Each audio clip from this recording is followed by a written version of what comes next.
दोस्तों, आज महाशिवरात्रि की 4 कथाएँ मैं सुनाऊँगा।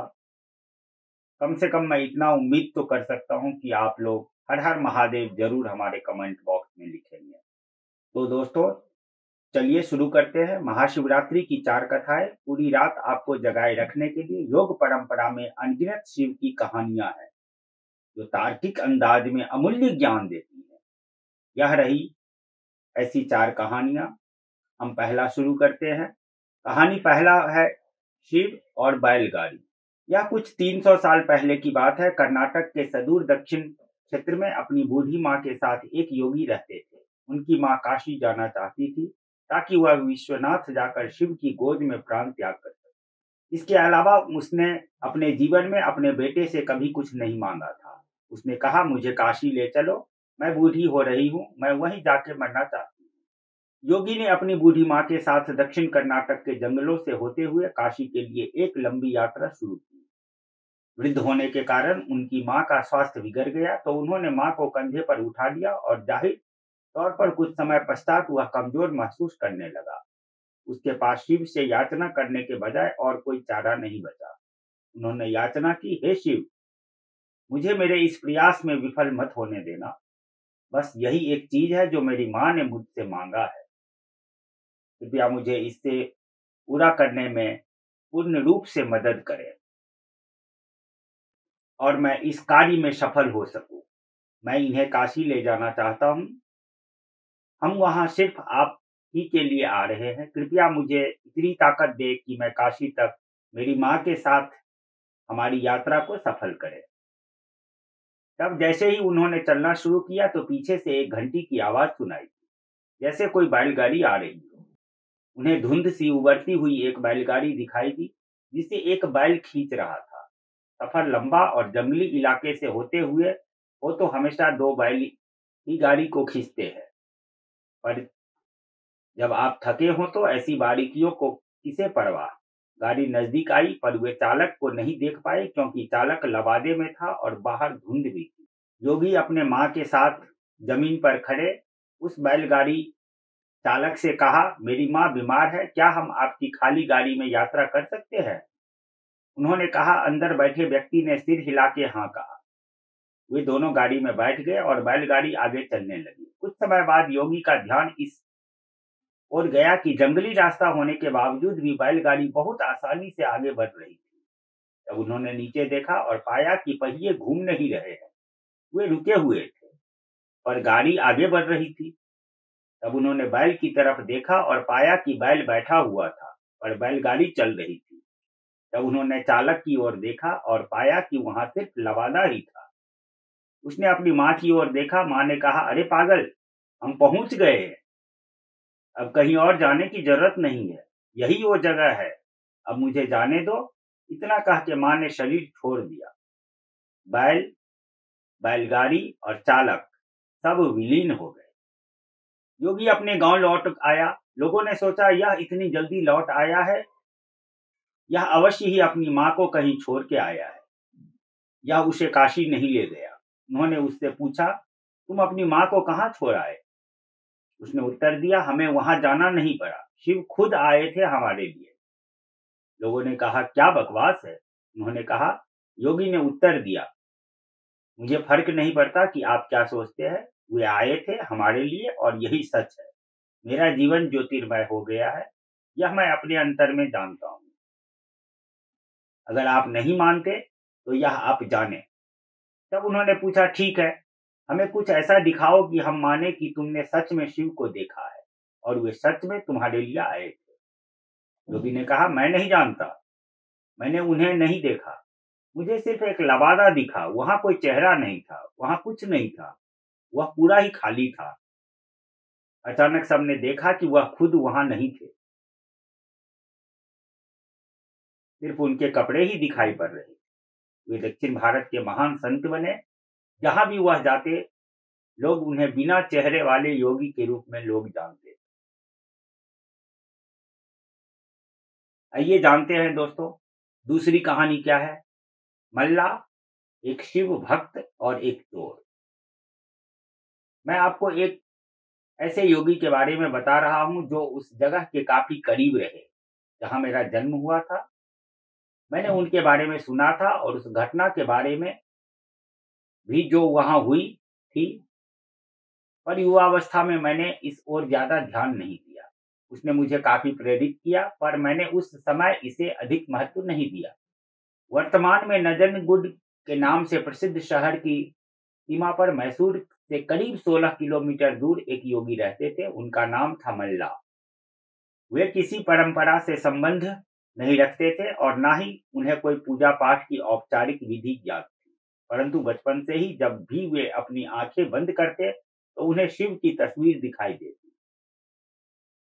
शायद योगी शब्द उनके लिए काफी नहीं है। उनके जैसे लाखों हैं। वे शिव के कैदी हैं। उनके पास कोई विकल्प भी नहीं है। शायद मैं भी उन्हीं के जाल में फंसा हुआ हूँ। हम उनकी तलाश नहीं करते। अभिमान के कारण शायद किसी की भी तलाश नहीं करते, पर उनके जाल में फंस अवश्य जाते हैं। शिव एक शिकारी थे। वे सिर्फ जानवरों को ही अपने जाल में नहीं फंसाते थे, अपितु इंसानों को भी अपने जाल में फंसा लेते थे। यह उन्हीं में से एक और था। मल्ला शिव के सिवा और कुछ नहीं जानता था। उसने कोई विशेष कौशल भी अर्जित नहीं किया था और वह जंगली इंसान बन गया था। यह तो उसे कभी विचार ही नहीं आया कि किसी को भी रोककर उससे अपनी जरूरत के लिए कुछ भी छीन लेना गलत भी हो सकता है। तो वो ऐसा ही करता था और एक डाकू के रूप में प्रसिद्ध हो गया था। वह जंगल के उस रास्ते का नियमित डाकू बन गया जिसे लोग सामान्य तौर पर इस्तेमाल करते थे। वह रास्ता जहां वो राहदारी वसूलता था, उस जगह का नाम पड़ा कल्याण मूलाई, जिसका मतलब है चोर का कोना। शुरू में लोगों ने उसे धिक्कारा, पर साल के अंत में लोगों से इकट्ठा किए एक एक पैसे को वो महाशिवरात्रि मनाने में खर्च कर देता था। वह एक बड़ा भोज आयोजित करता था। कुछ सालों बाद लोगों ने उसे एक महान योगी के रूप में पहचाना और स्वेच्छा से योगदान करने लगे, और जो ऐसा ना करते उन्हें योगदान देने के लिए प्रोत्साहित करने का भी उसे कोई पछतावा नहीं था। कुछ सालों बाद दो योगी जो आपस में भाई थे इस रास्ते से गुजर रहे थे। उन्होंने उस आदमी को देखा जो डाकू तो था पर एक महान योगी भी था। उन्होंने कहा, तुम्हारा भक्ति भाव अद्भुत है, पर तुम्हारे तौर तरीकों से लोगों को कष्ट होता है। उन्होंने कहा, मैं यह शिव के लिए करता हूँ, इसमें दिक्कत क्या है? उन्होंने समझाया, अपने साथ अलग ले गए और कुछ पद्धतियों से गुजारा और उस स्थान का नाम कल्याण मूलाई से बदलकर मल्लाण मूलाई रख दिया। आज भी यह स्थान मल्लाण मूलाई के नाम से ही जाना जाता है और जो महाशिवरात्रि वो मनाते थे वो आज एक विशाल संस्थान के रूप में विकसित हो गया है। डकैती छोड़ के इन योगियों के साथ बैठने के करीब 1.5 साल बाद ही उन्होंने महासमाधि प्राप्त कर ली। मल्ला को इस प्रकार मुक्त करवाने के बाद दोनों योगियों ने भी उसी दिन अपने शरीर छोड़ दिया। कबिनी नदी के किनारे इन लोगों के लिए एक खूबसूरत तीर्थ स्थान निर्मित है, जिसे आज भी मल्लाण मूलाई के नाम से जाना जाता है। आइए दोस्तों, कहानी तीसरा सुनते हैं। कैसे बने कुबेर शिव के महानतम भक्त। कुबेर यक्षों के राजा थे। यक्ष बीच का जीवन होते हैं। वे न यहाँ के जीवन में होते हैं और ना ही वो पूरी तरह से जीवन के बाद वाली स्थिति में होते हैं। कहानी कुछ इस तरह है कि रावण ने कुबेर को लंका से निकाल दिया और कुबेर को मुख्य भूमि की ओर पलायन करना पड़ा। अपना राज्य और प्रजा को खोने की निराशा में उसने शिव की पूजा करना शुरू की और एक शिव भक्त बन गया। शिव जी ने दया भाव दिखाते हुए उसे एक अन्य राज्य और संसार का सारा धन दे दिया। इस तरह कुबेर संसार का सबसे अमीर व्यक्ति बन गया। धन मतलब कुबेर। यह कुछ इस प्रकार देखा जाने लगा। कुबेर शिव जी का महान भक्त बन गया, परंतु जब भक्त को यह लगने लगे कि वो सबसे महान भक्त है तो समझ जाए कि सब खोने वाला है। कुबेर को लगने लगा था कि वो शिव को इतना कुछ अर्पित करता है तो वो एक महानतम भक्त है, और बेशक शिव जी ने चढ़ावे में से विभूति के अलावा कभी कुछ नहीं छुआ, पर कुबेर खुद को महान समझने लगा, क्योंकि वो शिव जी को इतना कुछ चढ़ावे के रूप में भेंट करता था।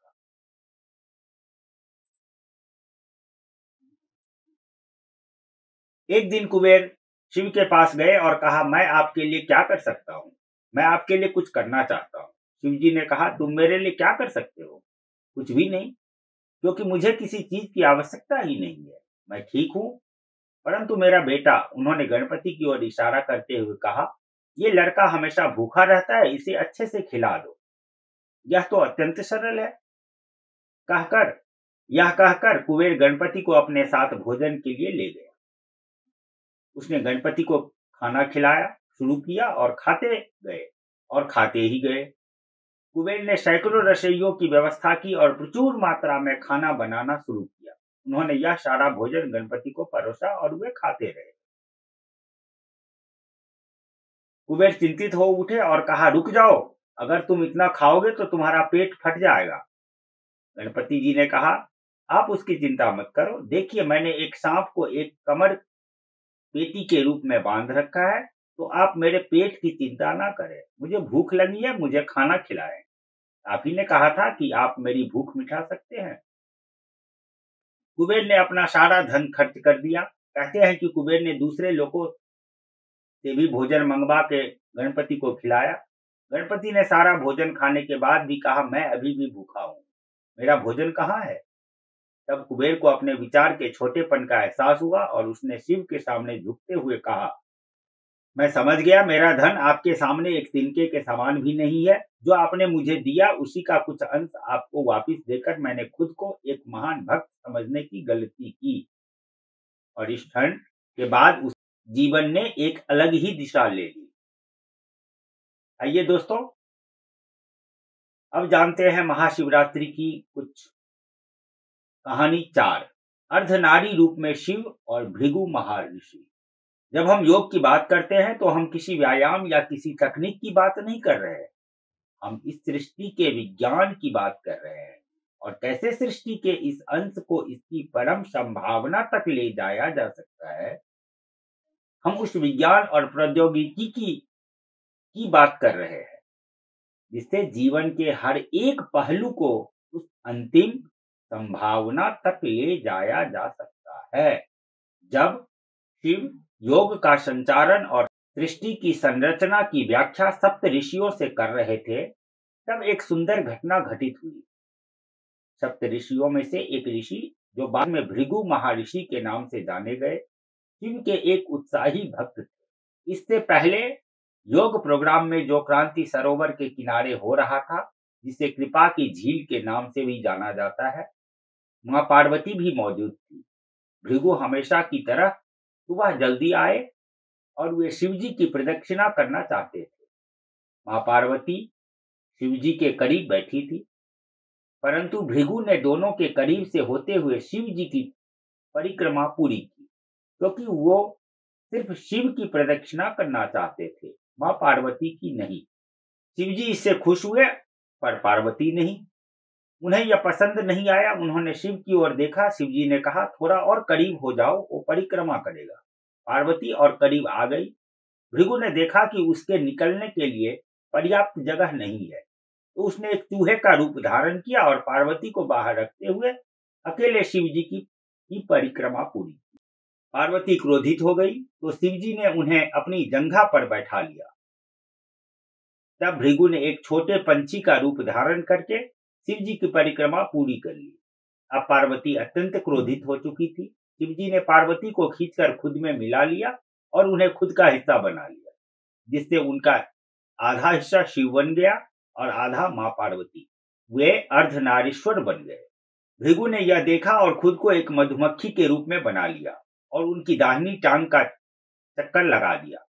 भृगु का बचकाना भक्ति भाव देख शिव जी खुश तो हुए, पर साथ ही वे नहीं चाहते थे कि भृगु अपनी भक्ति में इतना खो जाए कि वो प्रकृति के परम स्वभाव को ही समझ ना पाए। सिद्धासन में बैठ गए। अब भृगु के पास कोई रास्ता नहीं बचा था कि वो सिर्फ शिव या उनके शरीर के किसी हिस्से का चक्कर लगा सके। अगर उन्हें अब परिक्रमा करनी थी तो दोनों सिद्धांतों, उत्तरायण और पौरुष, दोनों को ही करनी पड़ेगी। यह कहानी हमें संप्रेषित करती है कि जब हम योग की बात करते हैं तो हम भी आयामों के समावेश की बात करते हैं। यह कोई व्यायाम या प्रक्रिया नहीं है जिससे आप सेहतमंद होते हैं। यह मानव जाति के परम कल्याण के बारे में है, जिसमें जीवन का कोई भी पहलू बाहर नहीं रखा जा सकता।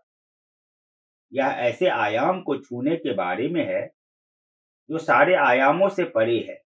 यह एक ऐसे तंत्र के बारे में है जिससे आप अपने पहले से मौजूद तंत्र जैसे शरीर, मन, भावनाएं और ऊर्जा को परमात्मा तक जाने वाली सीढ़ी के रूप में इस्तेमाल कर सकें।